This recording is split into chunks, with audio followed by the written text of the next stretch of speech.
Surgical audit and research.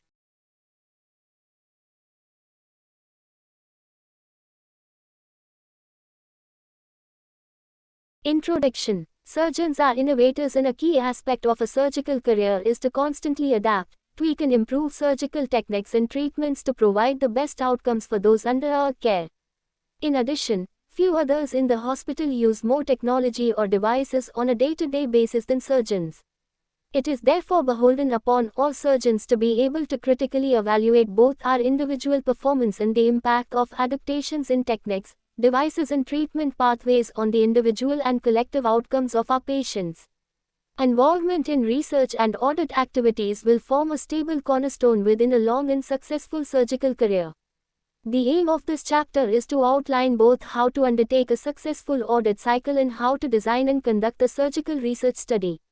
Key aspects associated with enhanced chances of a successful project are discussed, including how collaboration with others can be crucial.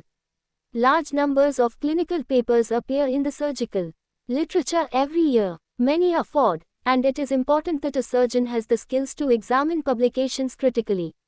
The best way to develop a critical understanding of the research and audit undertaken by others is to perform studies of one's own. The hardest part of audit and research is writing it up, and the hardest article to write is the FRST. This chapter contains the information required to write a surgical paper and to evaluate the publications of others.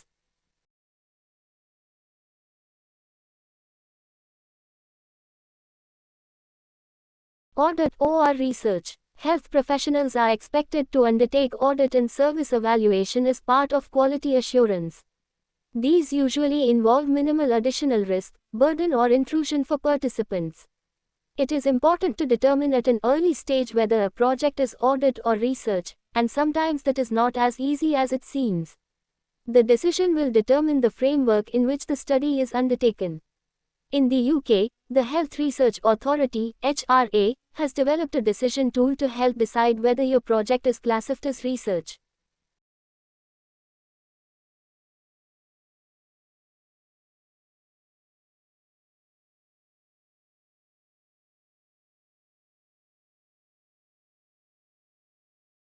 This tool crystallizes the differentiation between audit and research to three overarching questions. 1. Are the participants in your study randomized to different groups? 2. Does your study protocol demand changing treatment, care, services from accepted standards for any of the patients, service users involved? 3. Is your study designed to produce generalizable or transferable findings? Although the FRST2 questions are simple to comprehend, the third can create some confusion at times. The HRA states that, in this context, generalizable means the findings can be reliably extrapolated from the study to a broader population of patients, service users and/or applied to settings or contexts other than those in which they were tested. The majority of audits can be assumed to be hypothesis generating, as they would require subsequent prospective testing in a new population before findings could be considered as new evidence. As such, they do not fulfill this generalizability criterion. Finally, in this context, transferable means that the findings of a qualitative study can be assumed to be applicable to a similar context or setting.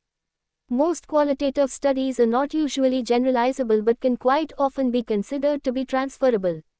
Further useful information on classifying your proposed project can be found in the HRA leaflet, Differentiating Clinical Audit, Service Evaluation, Research and Usual Practice, Surveillance Work in Public Health.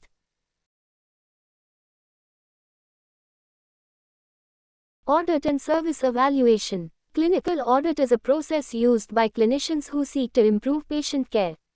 The process involves comparing aspects of care, structure, process and outcome against explicit criteria and definite standards.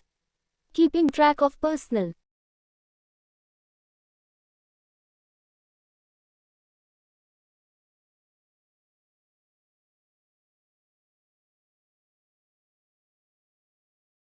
outcome data and contributing to a clinical database ensures that a surgeon's own performance is monitored continuously and can be compared with a national data set to ensure compliance with agreed standards.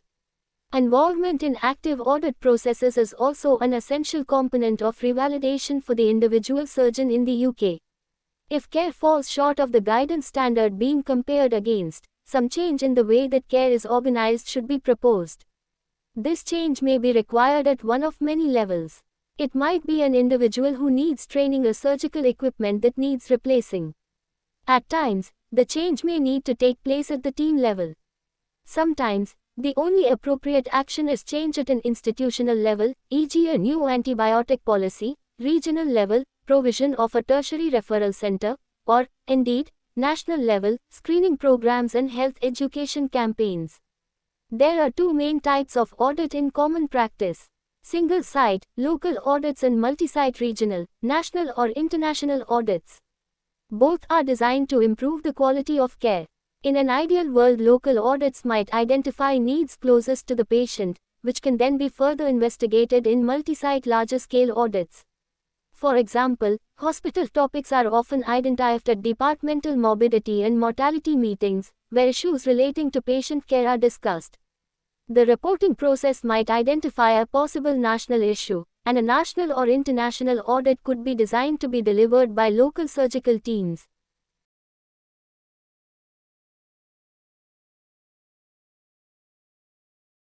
Audits are formal processes that require a structure.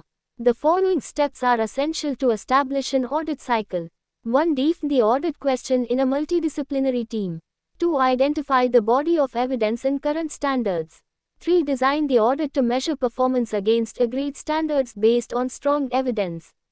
Seek appropriate advice, local audit department in the UK, and ensure institutions have agreed to undertake the audit. 4. Measure over an agreed interval. 5. Analyze results and compare performance against agreed standards. 6. Undertake gap analysis. If all standards are reached, re-audit after an agreed interval. B. If there is a need for improvement, identify possible interventions such as training, and agree with the involved parties. 7. Re-audit. A new type of audit that has developed significant traction in surgery over recent years is the multi-center snapshot audit, whereby many collaborators across multiple hospitals prospectively collate anonymized patient-level data for a specific condition, presentation or intervention over a short time period of normally around 6 to 8 weeks. This allows exploration of differences in patients, techniques and management across the cohort to identify areas of practice variability that may result in apparent differences in outcome. These studies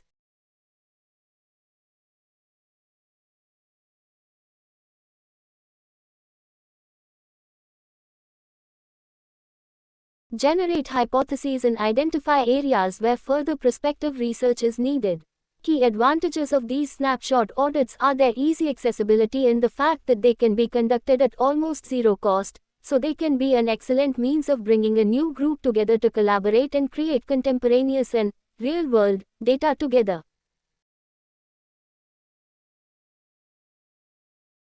Identifying a research topic. Research is designed to generate new knowledge and might involve testing a new treatment or regimen. Once an idea has been formed, or a question asked, it needs to be transformed into a hypothesis.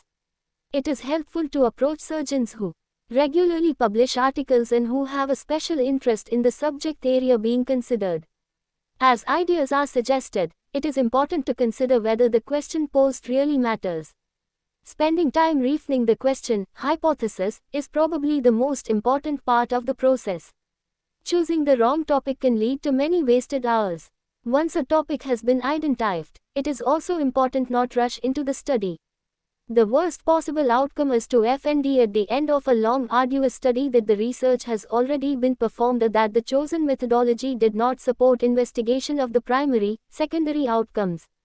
The first port of call for information is the Internet, with assistance is needed from a medical librarian. Current articles about the proposed research should be retrieved. Review articles and meta-analyses can be particularly helpful. It is very important to learn how to do an accurate and efficient search as early as possible. Collections of reviews are available. The Cochrane collaboration brings together evidence-based medical information and is available in most libraries. Once information on the subject has been obtained and the relevant literature identified, it is important that these are carefully perused. It is not sufficient to just read the abstract. Further information is given in Table 13.1.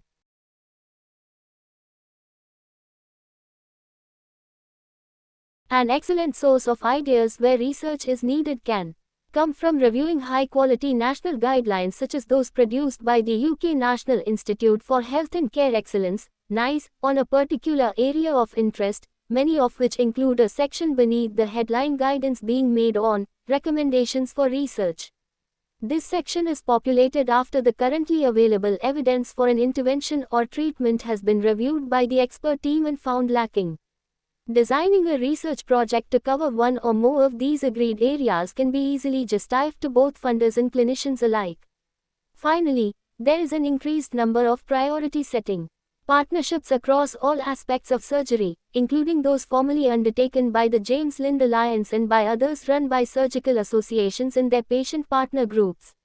These partnerships consist of patients, carers, healthcare professionals and organizations or charities representing people with the particular condition. They focus on identifying and prioritizing research gaps and important specific questions for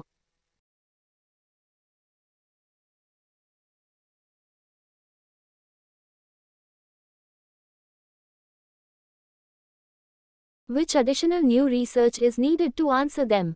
Again, creating research projects in these areas is likely to be well received. Sometimes such studies are also prioritized for funding support. It is also helpful to seek support from specific networks set up to support health research. In the UK, the National Institute for Health Research, NIHR, runs the Research Design Service, RDS, which provides free and confidential advice on research design, writing funding applications and obtaining public engagement in research for all researchers. There are also a number of training courses available in research methodology and application.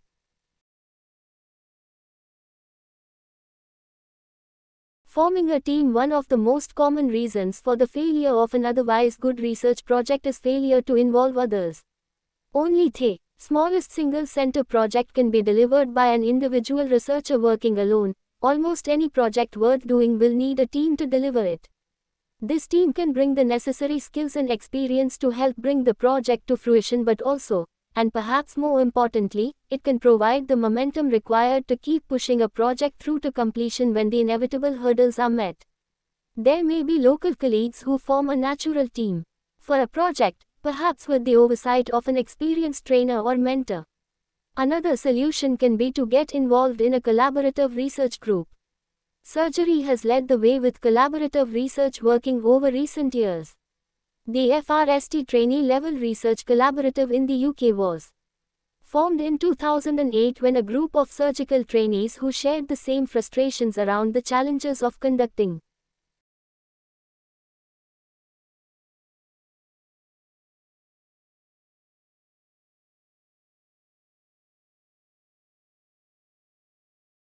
high-quality research while engaged in a full-time training program came together to create the West Midlands Research Collaborative, WMRC.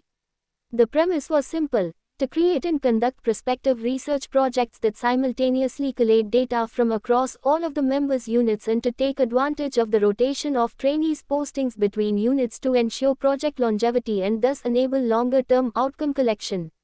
By achieving a critical mass of engaged members in these projects, the collective momentum ensured completion even if individuals were unable to personally contribute in a consistent manner because of examinations, family life or busy clinical periods. Such research collaboratives can be most effective in undertaking two key types of study: I. Simple randomized controlled trials, RCTs, and E. Multicenter snapshot audits, C. Audit and service evaluation.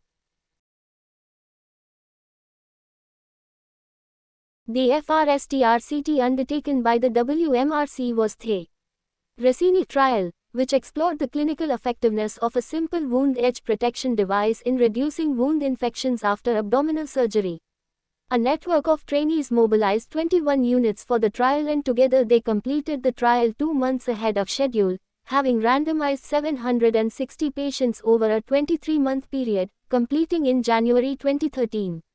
This achievement galvanized the research collaborative model and stimulated other new groups to form. There are now general surgical research collaboratives in every region of the UK and national collaboratives for each surgical subspecialty area such as neurosurgery and cardiothoracic surgery. Many other countries with rotational surgical training programs have also formed their own parallel collaboratives, including Australia, Portugal, Italy, the Netherlands, and Canada. The collaborative movement has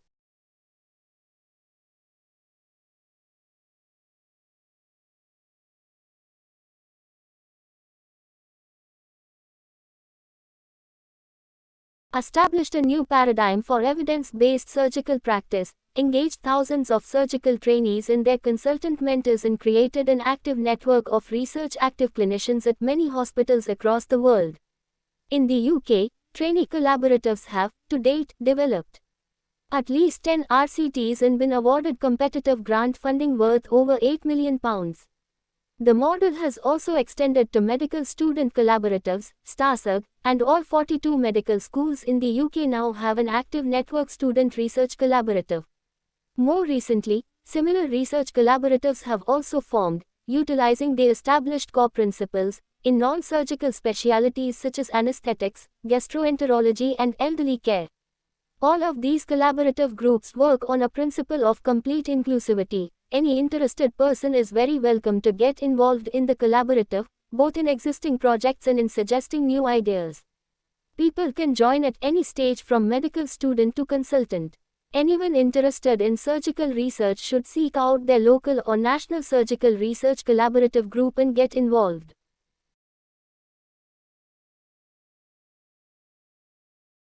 Project design. During the FRST phase, it is important to keep in the mind some important questions. Summary box 13.1. Questions to answer before undertaking research. Filled circle. Why do the study? Filled circle. Will it answer a useful question? Filled circle. Is it practical?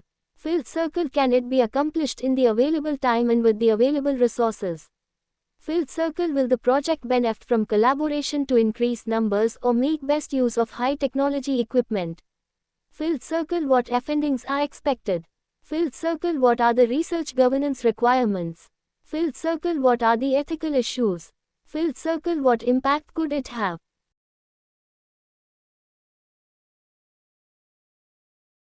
There are many different types of scientific study. The design used depends on the study. Time spent carefully designing a potential project is never wasted. An RCT is regarded as one of the best methods of scientific research. However, much surgical practice has been advanced through other different types of studies such as those listed in Table 13.2. For example, testing a new type of operation often requires a pilot study to assess feasibility, which is then followed by a formal RCT. The introduction of innovative surgical techniques may require novel handling, and recommendations have been made by the ideal collaborators. See further reading. Research can be qualitative or quantitative. Quantitative research allows hard facts to speak for themselves. A medical condition is analyzed systematically using hard, objective end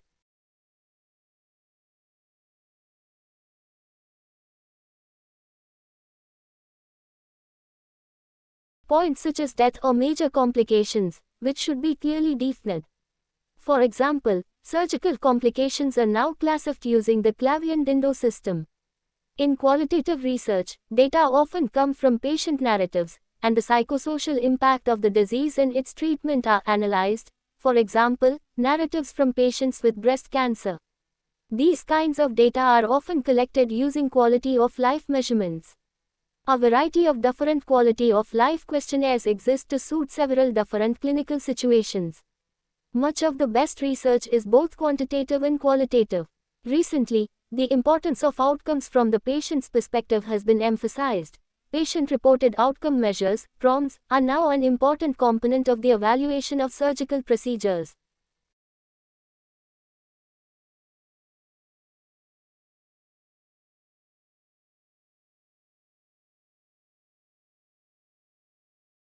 Research should be focused according to institutional, national, and international strategies. As finances for healthcare are always limited, it is important to consider including a cost-benefit analysis in any major area of research so that the value of the proposed intervention or change in treatment can be assessed. The NIHR provides the framework through which the Department of Health maintains and manages the research, research staff and research infrastructure of the National Health Service, NHS, in England. Sample size. Calculating the number of patients required to perform a satisfactory investigation is an important prerequisite to any study. An incorrect sample size is probably the most frequent reason for research being invalid. Often, surgical trials are marred by the possibility of error caused by the inadequate number of patients investigated.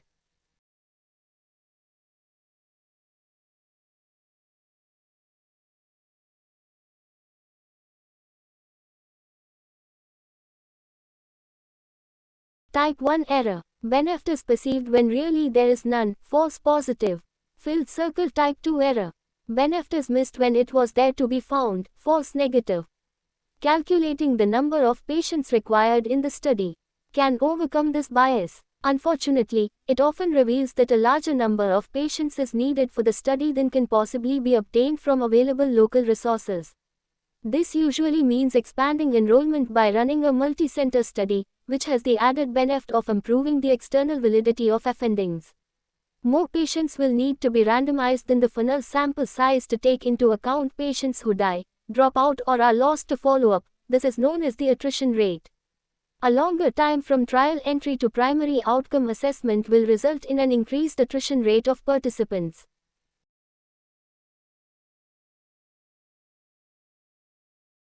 The following is an example calculation for a study to recruit patients into two groups.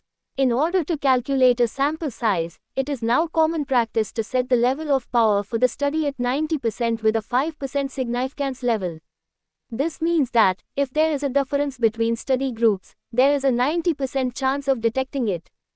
Based on previous studies, realistic expectations of differences between groups, i.e. the magnitude of the effect seen from utilizing the intervention under study, according to the best available evidence, should be used to calculate the sample size.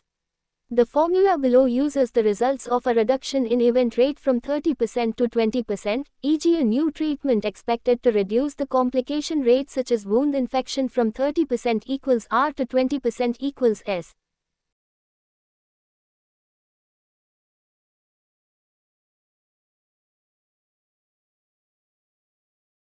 Eliminating bias. It is important to imagine how a study could be invalidated by thinking of things that could go wrong. One way to eliminate any bias inherent in the data collection is to have observers or recorders who do not know which treatment has been used. Blinded observer. It might also be possible to ensure that the patient is unaware of the treatment allocation, single blind. In the best randomized studies, neither patient nor researcher is aware of which therapy has been used until after the study has finished, double-blind. Randomized trials are essential for testing new drugs. In practice, however, in some surgical trials, randomization may not be possible or ethical.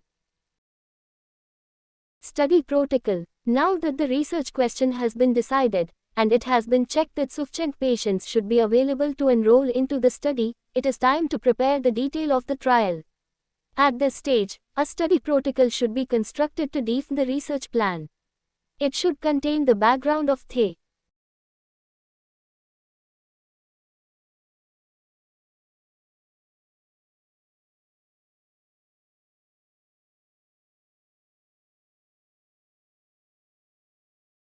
proposed study, the aims and objectives, a clear methodology, definitions of population and sample sizes and methods of proposed analysis.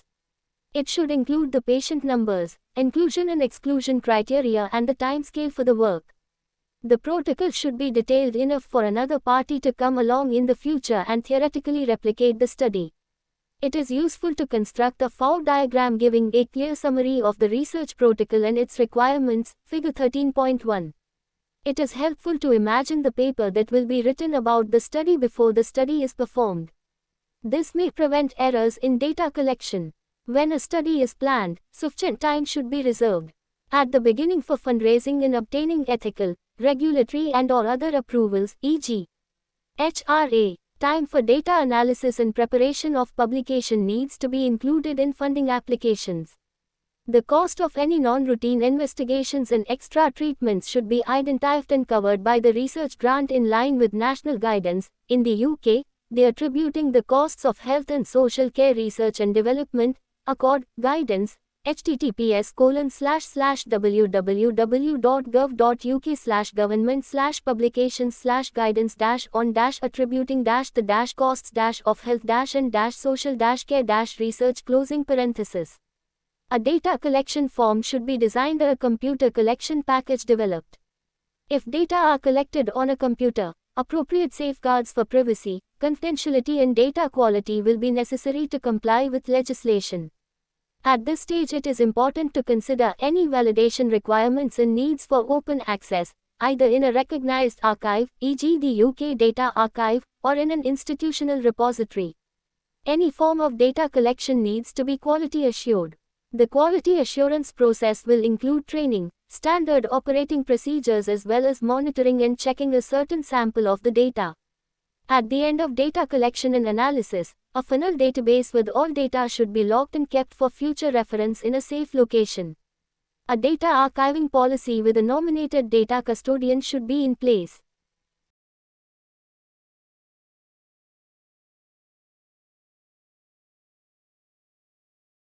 Research is no longer confined by institutional or even geographical boundaries.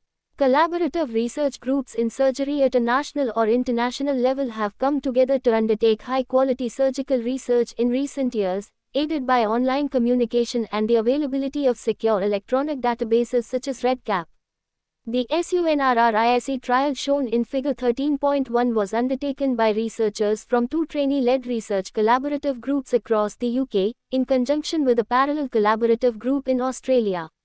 All patients were included within the same study cohort in real time. The Australian sites were effectively identical to those in the UK because of online electronic randomization systems and online live data capture via REDCap. Some publishers require registration of a study at the time it is set up on a publicly available database, e.g. the World Health Organization's recognized registries such as ISRCTN, UDRACT and clinicaltrials.gov. It is becoming increasingly popular to consider publication of a protocol paper.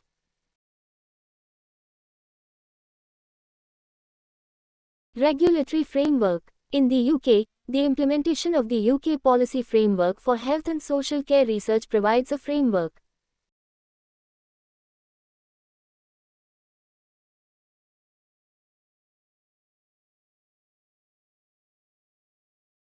That enhances the integrity of the study and includes requirements for sponsorship by an institution to ensure the following: peer review, independent ethics review, compliance with data protection principles, financial probity, dissemination and management of intellectual property.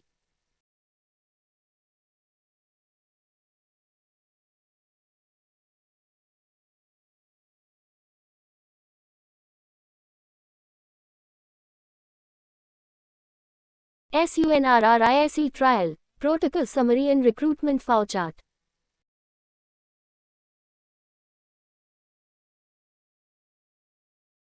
SUNRRISE, single-use negative pressure dressing for reduction in surgical site infection following emergency laparotomy.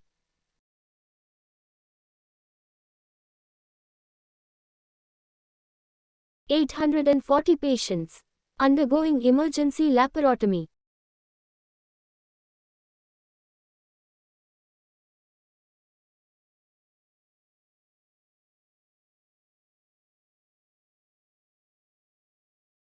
One randomization.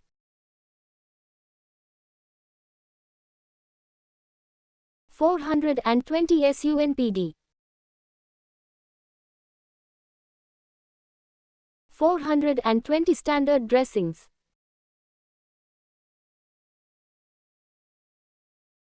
Multi-center, prospective RCT, minimum 25 general surgical units.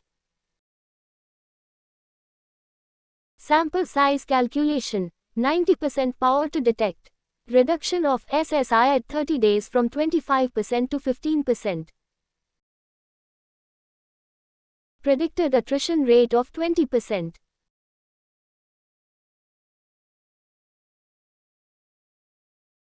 Inclusion criteria: adults undergoing emergency laparotomy. Sample size calculation, 90% power. Exclusion criteria: abdominal surgery within the preceding 3 months, age less than 16 years, dressing contraindication, laparoscopic surgery, laparotomy wound less than 5 centimeters.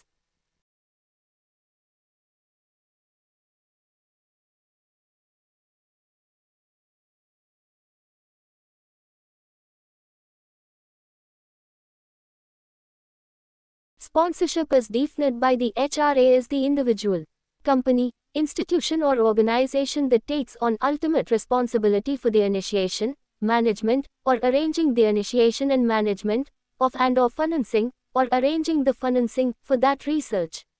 The sponsor takes primary responsibility for ensuring that the design of the study meets appropriate standards and that arrangements are in place to ensure appropriate conduct and reporting.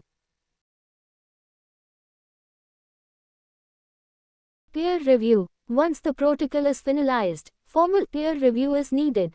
In the UK, evidence of peer review will be needed before submitting an application to a research ethics committee and for HRA approval. Many funders of research will undertake their own independent peer review. There is usually feedback from this process that can provide valuable advice about the study.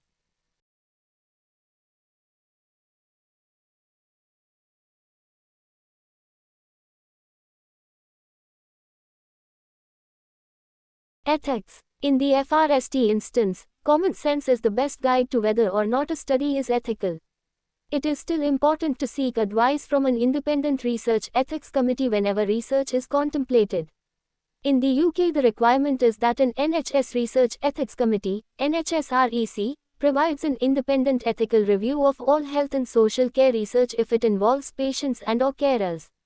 The governance arrangements for research ethics committees, GAFREC, provides detailed guidance about NHSREC review requirements. The application for NHSREC review is made using the Integrated Research Application System, IRAS. IRAS enables entry of information about the project once, instead of duplicating information in separate application forms for regulators. If the study does not require review by an NHSREC, the need for an independent ethical review should still be considered. Universities have developed their own ethical review infrastructure, and this will be institute specificity and location specificity. For collaborative research, local ethical review should be obtained where possible, and developing a local ethics infrastructure should be considered if it does not already exist. Duplication of ethical review should be avoided. Ethics committee forms may seem long and detailed, but it is important that these are filled in correctly, as this helps to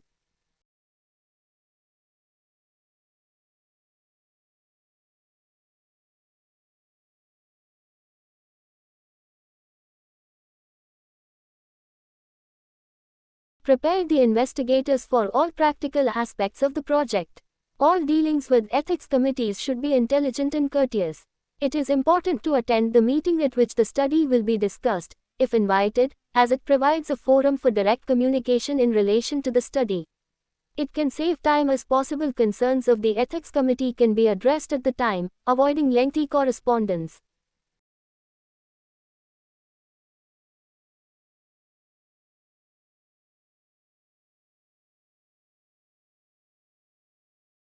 Regulatory approvals. Interventional clinical or device trials are regulated by the Medicines and Healthcare Products Regulatory Agency, MHRA, in the UK.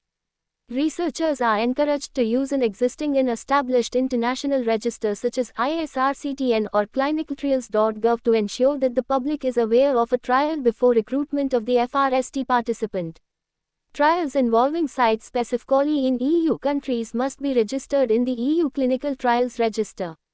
Trials should be registered before applying to the MHRA for a clinical trial authorization via the MHRA submissions portal, and researchers must ensure that the registry is kept up to date and trial results are uploaded in the appropriate time frame. This can be a complicated and trying process, and support should be sought from the investigators employing institution. Editors of the major surgical journals now agree that all clinical trials should have been registered before an article relating to a trial can be published. All studies undertaken with NHS patients and/or carers will need HRA approval and confirmation of capacity and capability from NHS sites.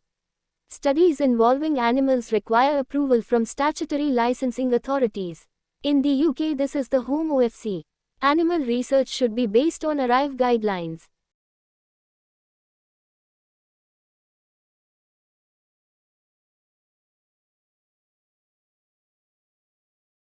Research integrity. In 2013, Universities UK, in collaboration with major funders of research, developed the Concord Act to support research integrity, which sets out key commitments to ensure a high standard in research.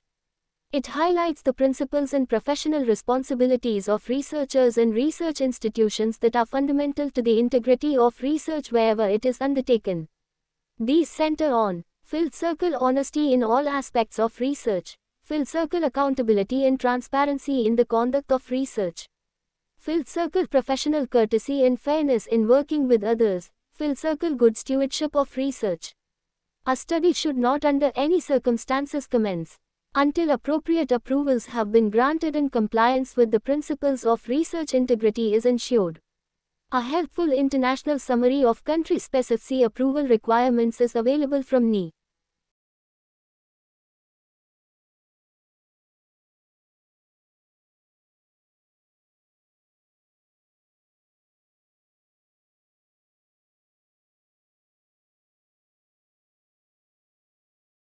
Statistical analysis. Both audit and research commonly require statistical analysis. Many surgeons find the statistical analysis of a project the most difficult part. It is also the most commonly criticized part of papers written by clinicians. There are many useful books about statistics. See further reading. If in any doubt, a statistician will be pleased to give assistance. Statisticians should be consulted before research or audit has been conducted rather than being presented with the data at the end. They often give helpful advice over study design and can be an important part of the project team. The following terms are frequently used when summarizing statistical data. Filled circle mean, the result of dividing the total by the number of observations, the average. Filled circle median, the middle value with equal numbers of observations above and below, used for numerical or ranked data. Filled circle mode, the value with the highest frequency observed, used for nominal data collection. Filled circle range, the largest to the smallest value. The most important decision for analysis is whether the distribution of the data is normal, i.e. parametric or non-parametric. Normally, distributed data have a symmetrical bell-shaped curve, and the mean, median and mode all lie at the same value. The type of data collected determines which statistical test should be used. 1. Numerical and normally distributed, e.g. blood pressure. Use an unpaired t-test to compare two groups or a paired t-test to assess whether a variable has changed between two time points. 2. Numerical but not normally distributed, e.g. tumor size. Use a Mann-Whitney U-test to compare two groups or a Wilcoxon sign rank test to assess whether a variable has increased, stayed the same, decreased between two time points. 3. Categorical, e.g. admitted or not admitted to an intensive care unit. A chi-square test can be used to compare two groups.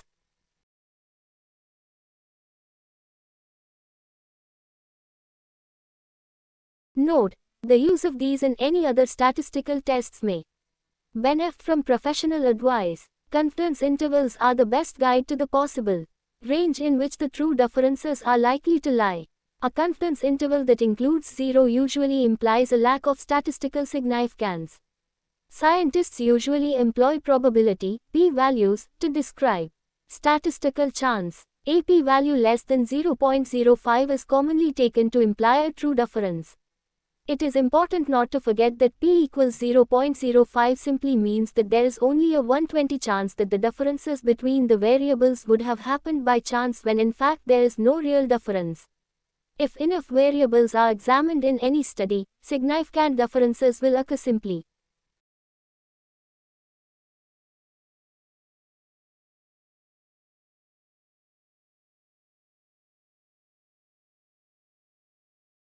By chance. Trials with multiple endpoints or variables require more sophisticated analysis to determine the significance of individual risk factors.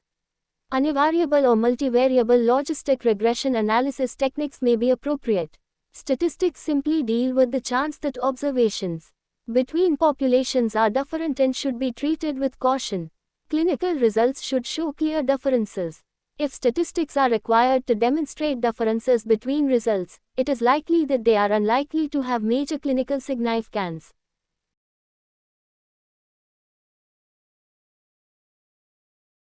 Computer software packages. Available statistical computer packages offer a quick way of analyzing descriptive statistics such as mean, median and range, as well as the most commonly used statistical tests such as the chi-squared test. Various packages are available commercially and are useful tools in data analysis.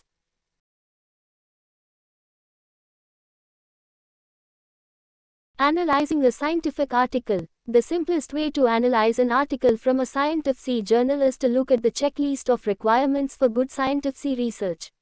A group of scientists and editors developed the Consolidated Standards of Reporting Trials (CONSOT) statement to improve the quality of reporting of RCTs. Looking in detail at the study design is often the best way of deciding whether a trial is of value. The CONSOT document includes a checklist for the conduct of good RCTs, Table 13.3. Often clinicians overlook biases that others find obvious to detect, which can have a profound influence on the outcome of any study. Even the randomized design does not always guarantee quality, and a core component of systematic review is the grading of trial quality. Several scoring systems have been developed, e.g.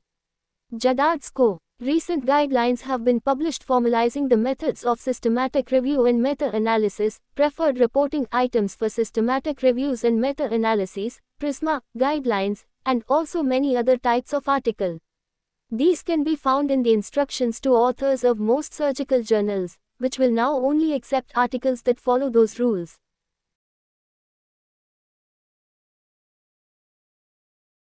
Presenting and publishing an article. There is no point in conducting a research or audit project and then leaving the results unreported. Even when results are negative, they are worth distributing. No project, if properly conducted, is worthless. Underreporting of negative outcomes causes a systematic bias in the literature in favor of positive trials. Most studies do not provide dramatic results, and few surgeons publish seminal articles. The key to both presentation and publication is to decide on the message and then aim for an appropriate forum. Big important randomized studies or national audits merit presentation at national or international meetings and publication in international journals. Small observational studies and audits.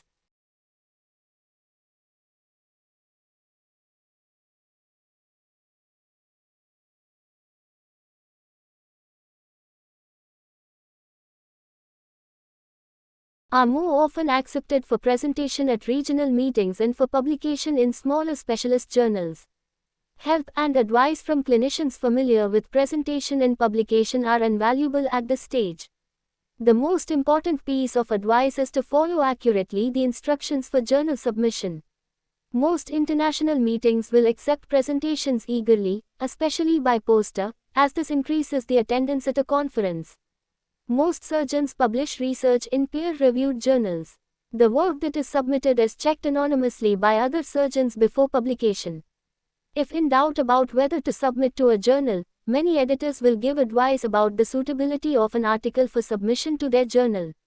It is usually free to publish in surgical journals since the cost of refereeing and editing is borne by the journal subscriber.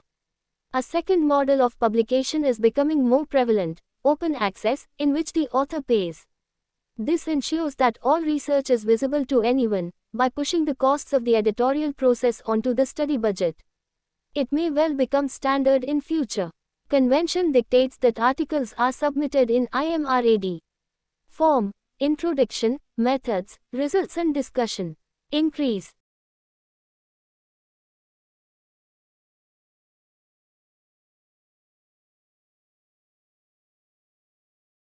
INGLI, electronic publication and the internet is changing the face of scientific publication, and, in the next decade, these restrictions on style may disappear. For now, the IMRAD format remains inviolable. The length of an article is important. A paper should be as long as the size of the message. Readers of large randomized multicenter trials need to know as much detail about the study as possible. Reports on small and simple trials should be brief.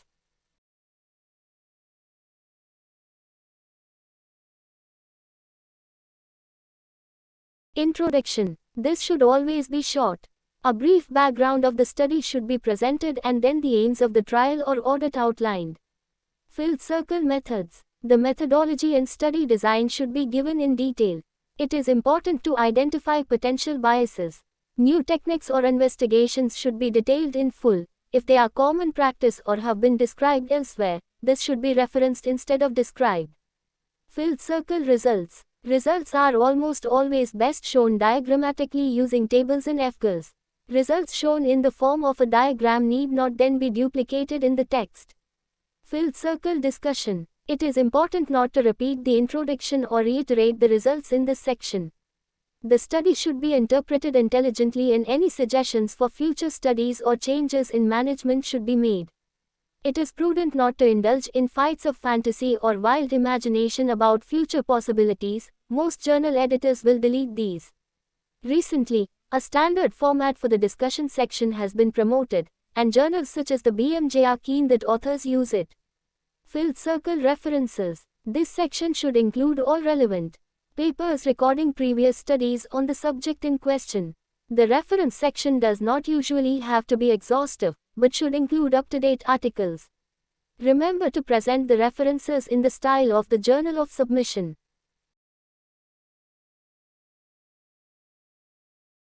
Evidence-based surgery. Surgical practice has been considered an art. Ask 50 surgeons how to manage a patient and you will probably get 50 different answers.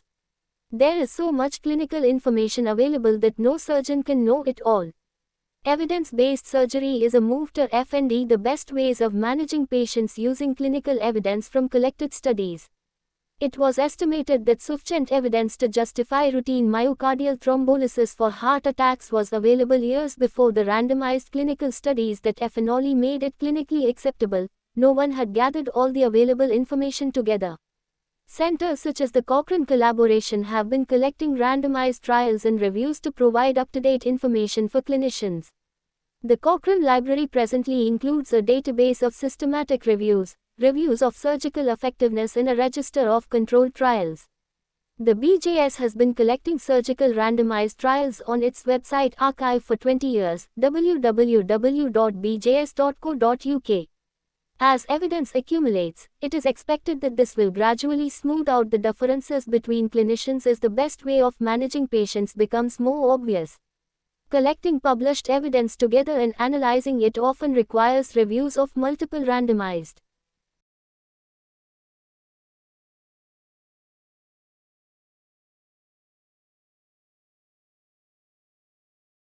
trials. These meta-analyses involve complex statistical analyses designed to interpret multiple findings and synthesize the results of multiple studies.